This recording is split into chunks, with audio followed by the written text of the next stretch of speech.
Here today we are going to show our presentation about stroke prediction in R. So in this project we have done the stroke prediction using R.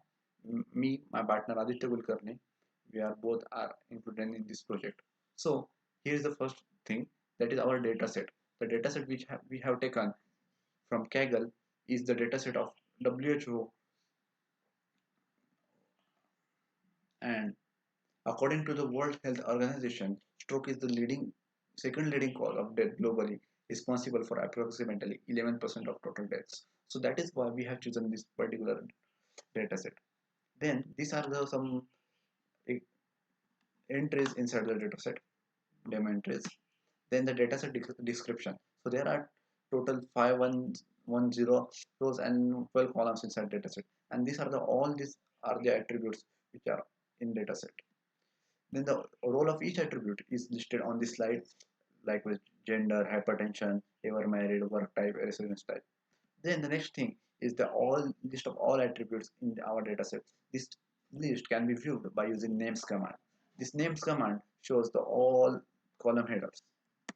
Then the objective of our visualization is to predict stroke with the help of different and physical health and personal health factors. So then now we are going to see some visualizations using R. So let's move to the R screen. Then first of all we have imported these four libraries that are Tidyverse, dplyr, ggplot2 and gridextra. So now we are going to import all those libraries. Then using getwd and setwd we are setting the path. Then we are importing data using readcsc function. Then here is the head, means first five entries inside our data. I will show it.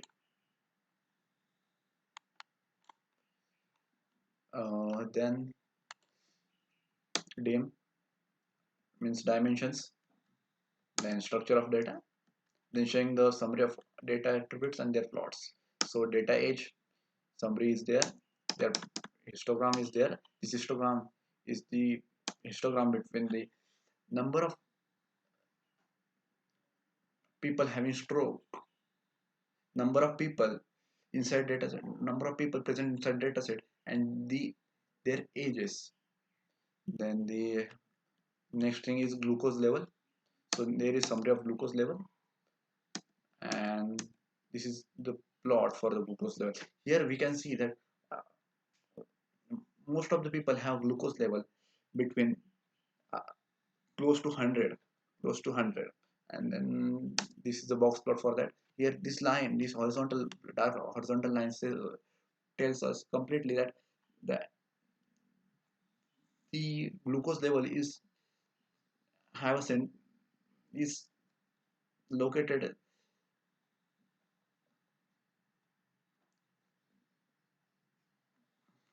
is at the most of the people have glucose level near to 100. And then the we'll going to examine the gender. So we can see the plots for gender. So there are approximately maximum number of females are present in our data. Then there are some male, there are 2000 male also, and there is one entry which is other.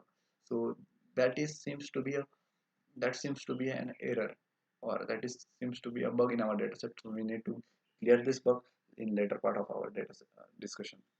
So then summary of hypertension. So most of the people present inside this data set don't have a hypertension, because they have hypertension value as 0, and very few of them have hypertension. Then hyper then discussing about heart disease. Then this is the summary of heart disease. So mm, then again the people having heart disease, the number of people having heart disease is very low in our data set. Then the marital status, so most of the, like, around 60 to 70% of people in present entries present in our dataset have marital status as married. Then the work type, so this is how the work type is distributed among the dataset. Then BMI, going for BMI. Then we are going to view the headers. So there are total 13 headers. and now we are going to check the errors present in our data set. So for this we are using call sums function. So we can say that there are no any values present in our data set, but there are some n/a values present in our data set. We can see that BMI, there are 201 NA BMI values. So we must clean these values. We should handle these values carefully. Then checking for the duplicate values. So there are no duplicate values in our data set. Then check for the total number of people having gender as others. So there is only one entry for others. So we can remove this entry. So here we are removing all the NA values as well as the other entries. So now we can see the structure of data. So we can see that there are total this number of columns in present in our data set, and there are 12 variables. So we have removed here id as well, and then the gender have only two levels. We can see that. So the other level is cleared, and also the BMI values, the number of people having BMI values, we have removed them. Then the dimensions. So here we can see total 202 values are removed from our dataset. Then removing the id column, then we have removed the id column.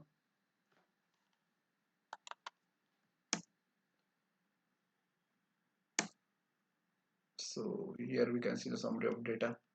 Then there is a next plot that is against number of, this is a comparison between the people having strokes, people having stroke. This this data set compares the number of people, female and male, having stroke. Then again the next graph is about hypertension and the count of stroke. Then the heart disease and the stroke, with then marital status and the stroke and no stroke. Then chances of stroke according to the employability status. Then residence type and stroke. Then count and smoking status and stroke. From all those graphs,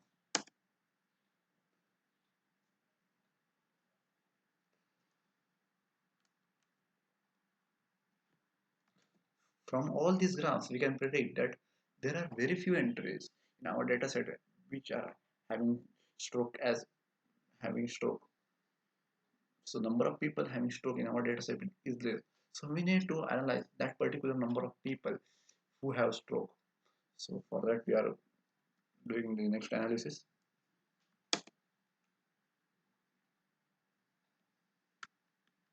Then this is the graph of, this is the distribution between female and female having stroke. So around, the stroke is common in both male as well as female.